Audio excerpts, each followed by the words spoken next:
Madame, Monsieur, bonsoir. Bienvenue dans ce journal dont voici les titres.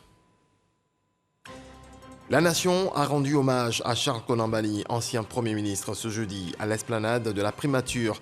Des témoignages, l'oraison funèbre, des honneurs militaires et la remise du drapeau national à la veuve du défunt par le chef de l'État, des étapes qui ont marqué cette cérémonie. Le prix du coton-graine au titre de la campagne 2021-2022 a été fixé à 300 francs CFA le kilogramme. Pas de changement par rapport à la campagne précédente. L'annonce a été faite aujourd'hui par le Premier ministre Patrick Hachi lors de la célébration des 20 ans de l'Organisation interprofessionnelle agricole de la filière coton de Côte d'Ivoire. Et puis au lendemain de la crise sanitaire liée au coronavirus, les gouvernements du monde réfléchissent à la relance, la meilleure stratégie pour repositionner les économies. Ça tombe bien, notre dossier de ce jour s'intéresse aux politiques déployées aux 4 coins du globe pour faire face à l'après-Covid. On le disait, Charles Konan Banny, un homme de conviction. L'inspecteur général d'État Théophile Lawandoli l'a rappelé lors de l'oraison funèbre qu'il a prononcée. La nation, avec à sa tête le chef de l'État, a rendu un hommage à l'illustre disparu ce jeudi à l'esplanade de la Primature. Viviane Aïmé. C'est au soir du 10 septembre dernier que la nouvelle est tombée, tel un couperet, laissant la Côte d'Ivoire dans la stupeur. Charles Konan Banny est décédé à l'hôpital américain de Paris, où il était soigné de la Covid-19. Une mort brusque qui a surpris tout le monde. Ex-premier ministre de la République de Côte d'Ivoire de 2005 à 2007. Ex-président de la Commission Dialogue Vérité et Réconciliation de la Côte d'Ivoire de 2011 à 2014. Candidat à l'élection présidentielle d'octobre 2015. Charles Konan Banny fut aussi, avant son entrée en politique, gouverneur de la BCEAO, poste qu'il a occupé pendant 15 ans. C'est donc crédité d'un riche parcours qu'il s'est éteint ce 10 septembre 2021 à l'âge de 79 ans. La nation reconnaissante au grand serviteur de l'État qu'il a été lui a rendu l'hommage national ce jeudi 7 octobre dans l'enceinte de la primature où il a exercé. Il fut le 5e Premier ministre de la République de Côte d'Ivoire. Présents, les grands symboles de l'État, le drapeau national, le président de la République Alassane Ouattara, les grandes institutions de la République, le gouvernement, le corps diplomatique. Associé à cet hommage national, la famille de l'illustre disparu, son épouse, ses enfants, ses amis et anciens collaborateurs.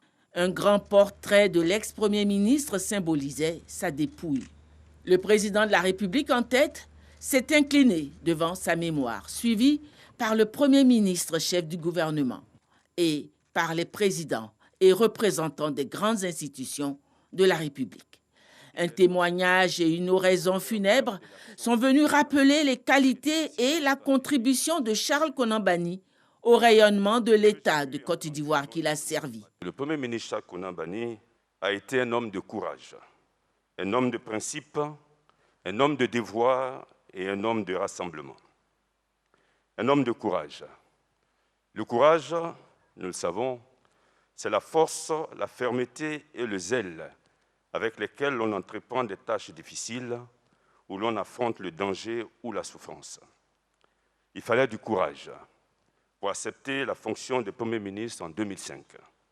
Et il fallait encore plus de courage pour l'exercer dans une atmosphère extrêmement tendue et de méfiance généralisée.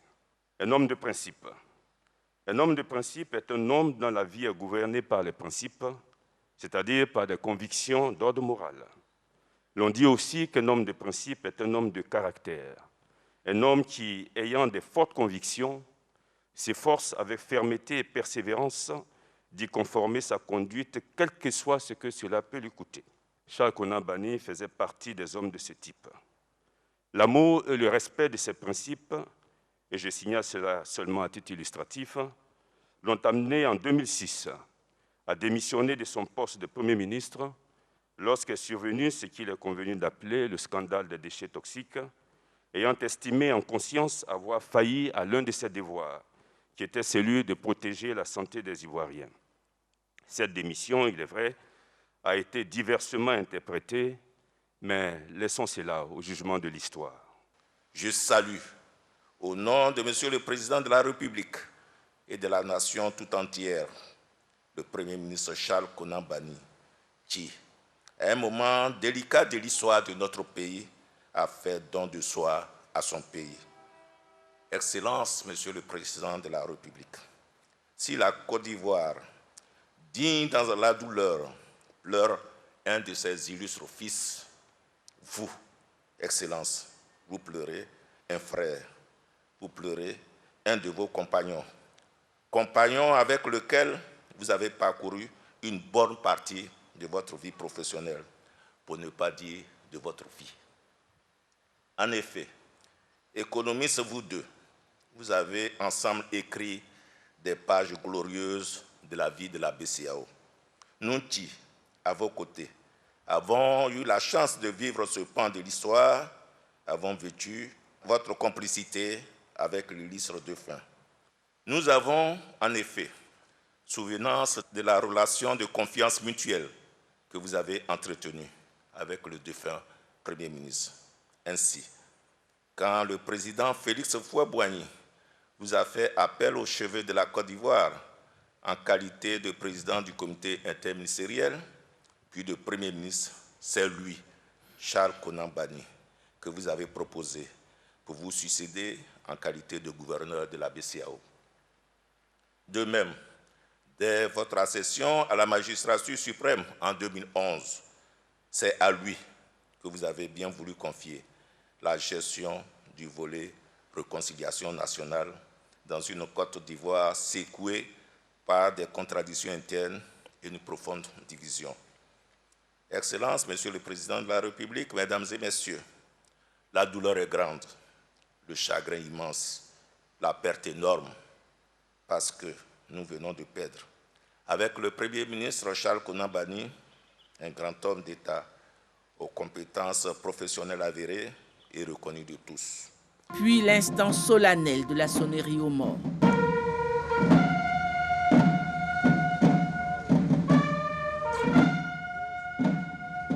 Suivi de la remise du drapeau national à la veuve.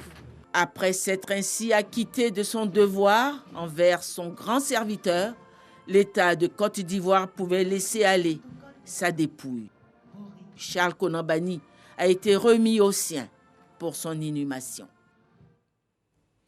Charles Konan Banny, ancien Premier ministre, était également gouverneur de la Banque centrale des États de l'Afrique de l'Ouest de 1994 à 2005. Ce jeudi, à la primature, ses collaborateurs lui ont rendu un hommage. Alexis Ouedraogo. La Côte d'Ivoire dit merci, reconnaissante à celui qui aura été son 5e Premier ministre.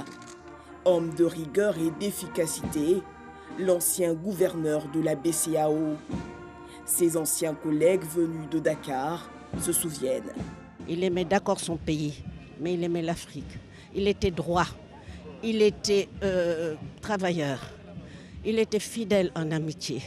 Et vraiment, c'est une très, très, très grosse perte que nous subissons. Et nous avons tous très, très mal. Que Dieu l'accueille en son sein et qu'il le rétribue du meilleur dans son paradis céleste en lui donnant une très belle place de choix qu'il mérite tant. C'était quelqu'un qui savait réunir, rassembler.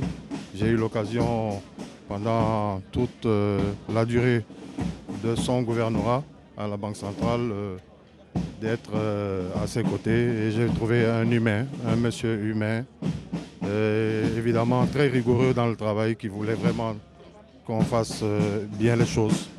En tout cas, que de bons souvenirs. C'était un grand homme qui a été célébré par la République. Nous sommes tous en deuil et nous sommes tristes bien sûr pour son départ, mais nous sommes réconfortés par ce qu'il a laissé comme exemple pour tous ceux qui doivent suivre les valeurs qu'il a incarnées.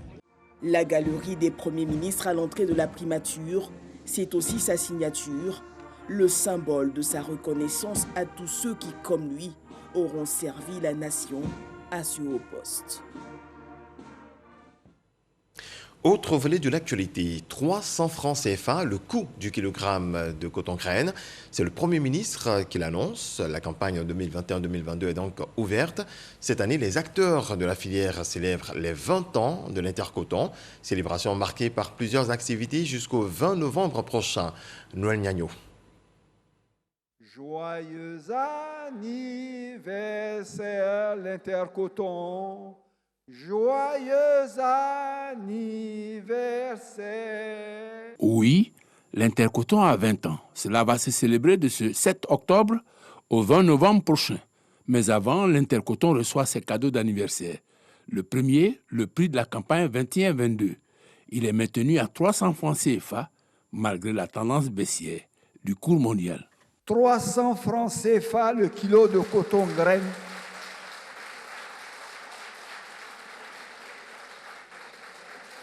« 300 francs CFA le kilo de coton graine de premier choix et 275 francs CFA le kilo le coton graine de deuxième choix. » Pour le soutien de ce prix, l'État a consenti un appui à la dimension des enjeux socio-économiques de cette spéculation.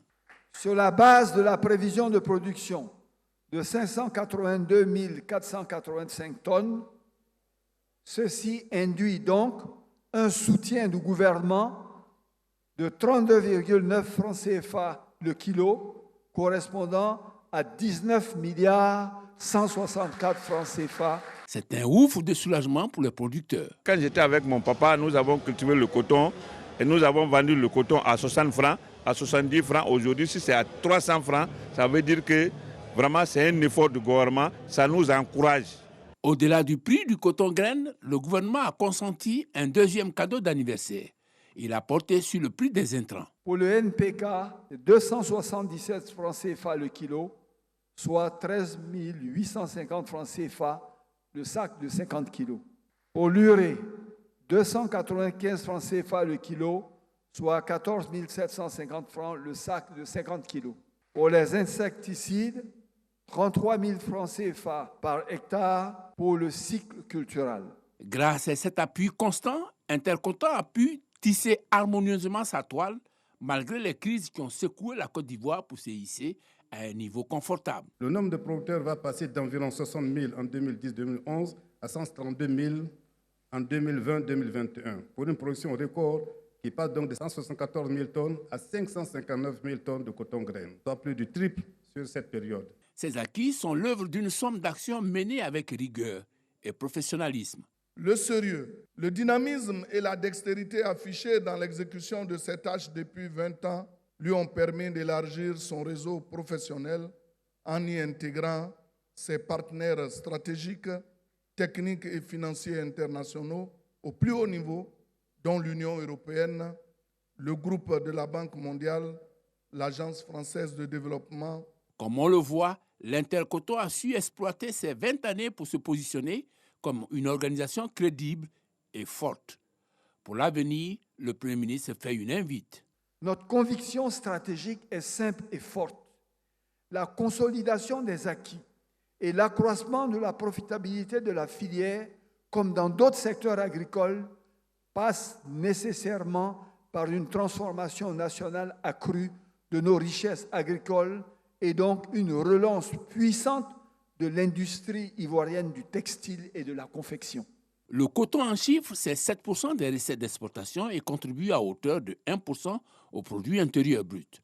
Le bassin cotonnier s'étend sur une superficie de un peu plus de 50% du territoire national et fait vivre environ 3 millions d'Ivoiriens. On poursuit ce journal avec les chiffres. Le cumul des ressources fiscales collectées depuis le début de l'année jusqu'à fin septembre 2021 est de 2181 milliards de francs CFA. C'est ce qui ressort du séminaire bilan de la Direction générale des impôts ce jeudi. Jean-Louis Gbambo. 743,6 milliards de francs CFA. C'est le total des ressources collectées par la Direction générale des impôts entre juillet et septembre 2021. Là où étaient attendus 660,2 milliards de francs CFA selon les prévisions de début d'année. L'administration fiscale réalise ainsi un excédent de 83,4 milliards de francs CFA et un taux de recouvrement de 112%. Des résultats satisfaisants, mais la direction générale, elle, ne veut pas s'en contenter. Ce n'est pas parce que les chiffres sont bon, qu'il n'y a pas du bon travail qui reste à faire. C'est peut-être une bataille que nous avons gagnée, mais la guerre ne sera gagnée qu'au soir du 31 décembre 2021. Le directeur de cabinet du ministre du Budget et du portefeuille de l'État a exhorté les agents des impôts à aller au-delà des objectifs, en recherchant notamment des niches non encore fiscalisées ou qui le sont insuffisamment. Nous devrons œuvrer à renverser la tendance par l'amélioration de la mobilisation des recettes internes. À cet effet, des mesures fortes doivent être identifiées et mises en œuvre. Il s'agit de l'élargissement de l'assiette fiscale à travers notamment l'accroissement de la population fiscale, c'est-à-dire des contribuables, l'aménagement de l'assiette et des taux de certains impôts, le renforcement de l'efficacité du contrôle fiscal et la consolidation des performances de l'administration fiscale. L'objectif de recettes assigné aux impôts au 31 décembre 2021 est de 2748,7 milliards de francs CFA. À 3 mois de ce terme, la Direction générale des impôts a déjà collecté 2181 milliards de francs CFA. En organisant ce séminaire bilan, la Direction générale vise à remobiliser ses troupes afin d'atteindre cet objectif final. Encore des chiffres, cette fois dans le domaine de la santé, le point de la pandémie à coronavirus en Côte d'Ivoire.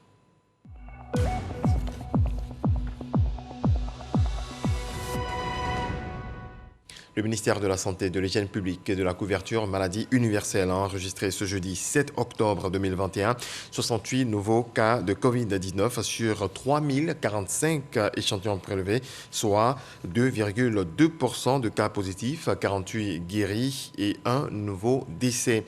À la date du 7 octobre 2021, la Côte d'Ivoire compte donc 60 641 cas confirmés, dont 58 614 personnes guéries, 654 décès et 1374 cas actifs. Le nombre total d'échantillons est de 1 035 874. Le Covid-19 a entraîné un arrêt puis un ralentissement toujours en cours des activités de l'ensemble des nations. Toutes les priorités politiques, budgétaires, sanitaires et sociales ont été bousculées. Aujourd'hui, l'heure est à la relance. Quelles sont les politiques déployées justement aux 4 coins du monde? La réponse dans ce dossier d'Alexis Ouedraogo.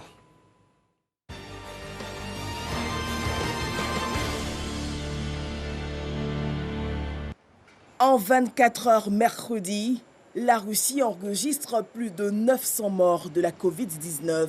Indexé, le variant Delta et l'indifférence des populations à l'égard du vaccin. Le nombre de cas augmente à Moscou, mais je pense que la situation n'est pas encore critique. Vacciné ou non, chacun est responsable de son propre état de santé. Résultat, avec plus de 213 000 morts depuis le début de l'épidémie, la Russie est désormais le pays le plus touché d'Europe, une flambée qui force certaines régions à introduire des passes sanitaires. Un tableau quasi identique aux États-Unis qui enregistre plus de 653 000 morts depuis le début de la crise sanitaire.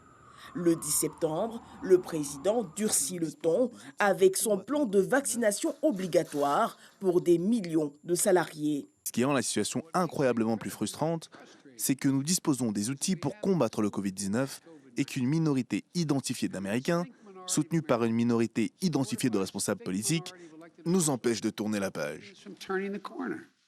Avec cette mesure, il faut aussi relancer l'économie américaine. Les États-Unis ont injecté 1 900 milliards de dollars pour contrer les effets de la pandémie. L'enveloppe permet, entre autres points, à des millions d'Américains de recevoir des chèques de 1 400 $ en aide post-Covid. Une dynamique suivie par l'Europe. Depuis début juillet, les plans nationaux de relance sont alignés. Les pays approuvés par le Conseil de l'Union européenne reçoivent les premiers versements de fonds. 672 milliards d'euros de subventions et de prêts destinés à financer des projets. C'est un message très fort de solidarité et de confiance dans l'Union européenne, car ce qui est vrai pour le virus l'est aussi pour l'économie. Aucun État membre n'aurait été capable de maîtriser cette crise tout seul. Et l'Afrique alors, dans ce dispositif de relance post-Covid? Le 1er octobre dernier, à la faveur de la conférence sur les politiques mondiales à Abu Dhabi, l'Afrique se faisait entendre. On a eu 10 fois moins de mortalité en Afrique qu'en Europe. Personne ne pensait ça. Et même aujourd'hui, où la situation est plus grave que de certaines manières qu'il y a 6 mois, on est encore en deçà de la plupart des pays en termes de mortalité. Donc ça, on a étonné le monde, si vous voulez. Mais comme les matières premières minérales ont cessé d'être achetées, on a eu des baisses de prix très très fortes. Et donc on a été plus affecté dans l'économie sur le prix du cuivre, sur le prix du fer, sur le prix du pétrole qu'on aurait dû l'être normalement. Héritière de la crise économique liée à la pandémie, l'Afrique doit faire plus pour redresser la barre, une situation qui nécessite un appui important. Avec seulement 6,5% des habitants d'Afrique ayant reçu au moins une dose de vaccin à ce jour, contre plus de 55% en Europe et en Amérique. Il faudra faire plus et plus vite pour atteindre le taux de couverture vaccinale défini par le Centre africain de contrôle et de prévention des maladies, entre 60 et 70% de la population à la mi-2022, au risque de voir apparaître et se diffuser de nouveaux variants pouvant conduire in fine à un échappement vaccinal préjudiciable pour tous. Un appel soutenu début avril par l'OMS qui invite à la solidarité. Nous devons continuer à plaider pour la solidarité mondiale parce que le virus ne sera pas vaincu dans un monde qui est divisé. Il nous faut partager tout ce que nous avons afin de pouvoir de repousser ce virus. Et le partage ou le soutien mutuel, ça n'est pas de la charité. C'est en fait dans le meilleur intérêt de chaque pays. Aux côtés de l'OMS, le FMI, avec une recette toute tracée, augmenter les impôts des plus riches et des entreprises ayant fait des bénéfices importants durant la pandémie pour soutenir les plus vulnérables. Aussi convenu, la prolongation du moratoire sur les paiements des intérêts de la dette pour les pays les plus pauvres. Comme indiqué par le G20, aujourd'hui nous proposons une nouvelle allocation de droits de tirage spéciaux pour compléter les réserves officielles des pays membres de 650 milliards de dollars.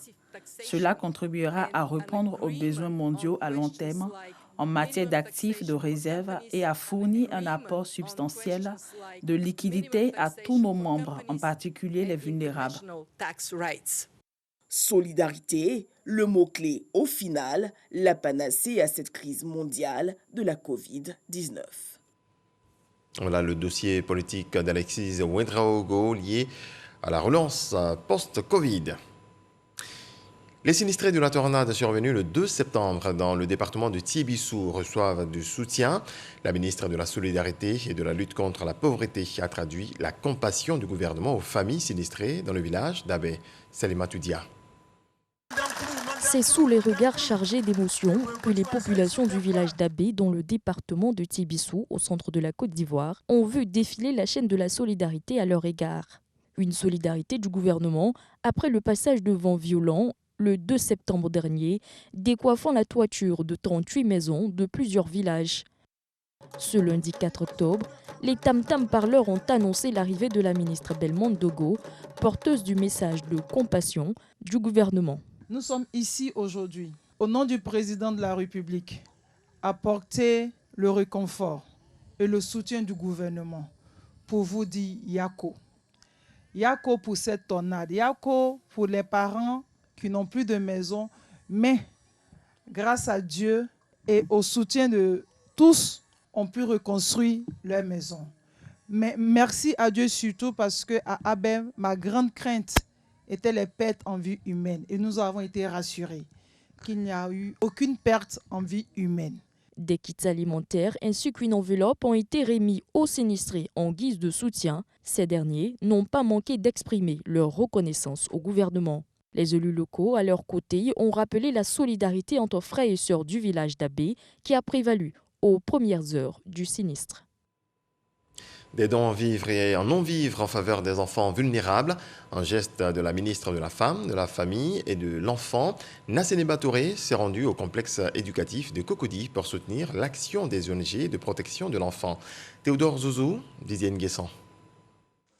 Des vivres et non-vivres remis à 43 familles démunies des quartiers précaires de la commune de Cocody. 11 ONG de protection de l'enfant et les directeurs régionaux de la femme, de la famille et de l'enfant, quant à eux, reçoivent des équipements informatiques. C'est une reconnaissance du travail que nous faisons. Nous sommes très contents que l'État pense à ces enfants en difficulté. Ces dons que nous venons de recevoir seront bien utilisés. Des dons d'une valeur de 50 millions de francs CFA de la part de la ministre Nassénéba Touré dans le cadre du programme de protection des enfants et adolescents vulnérables. Objectif, apporter un appui à ces familles et ONG et permettre à ces directions d'établir une base de données fiable. La mission de ce programme, c'est prévenir le phénomène des enfants vulnérables, donc en rupture sociale, sur toute l'étendue du territoire, faire la prise en charge pour ceux qui sont déjà dans la rue et accompagner également les familles de ces enfants pour faire la réunification familiale et faire l'insertion socio-professionnelle et scolaire de tous ces enfants. Le développement de l'enfant dans un environnement adéquat, c'est ce à quoi le ministère de la Femme s'attelle pour garantir l'avenir de ces tout-petits. Je voudrais encourager les parents et leur faire savoir que le gouvernement est à leur côté.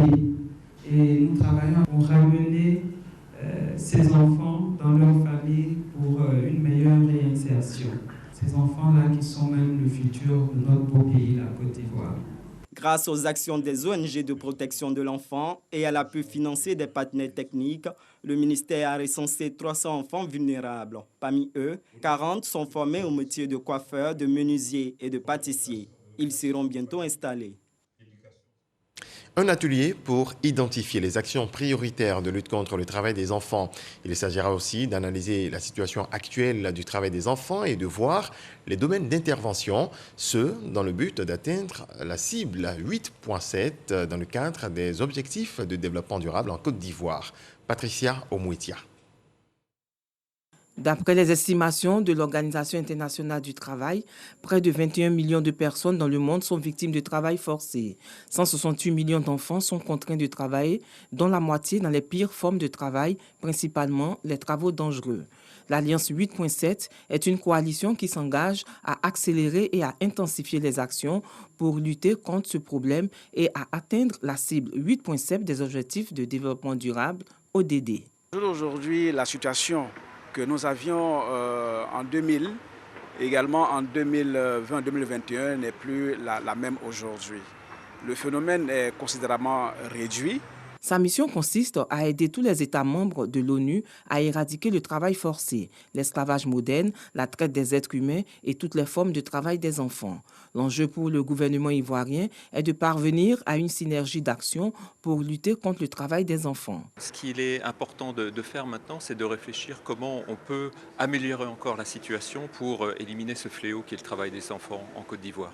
Dès l'apparition du phénomène, la première des choses que notre pays a fait mener des études.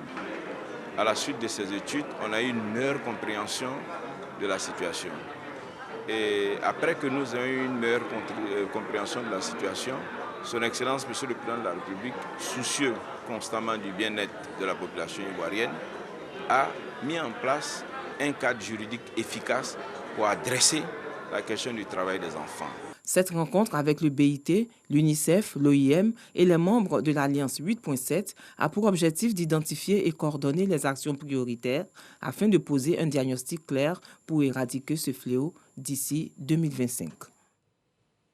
Dans le reste de l'actualité, le prix Nobel de la littérature a été attribué ce jeudi au romancier tanzanien Abdulrazak Gurnah.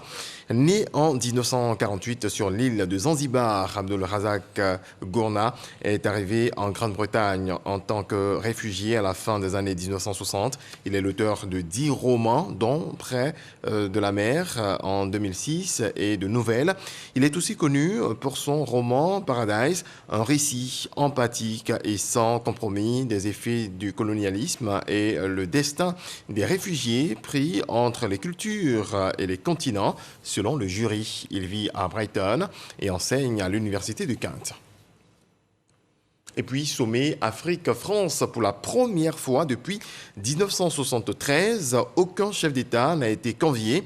L'Élysée a choisi de repenser l'exercice, jugeant l'ancien format obsolète.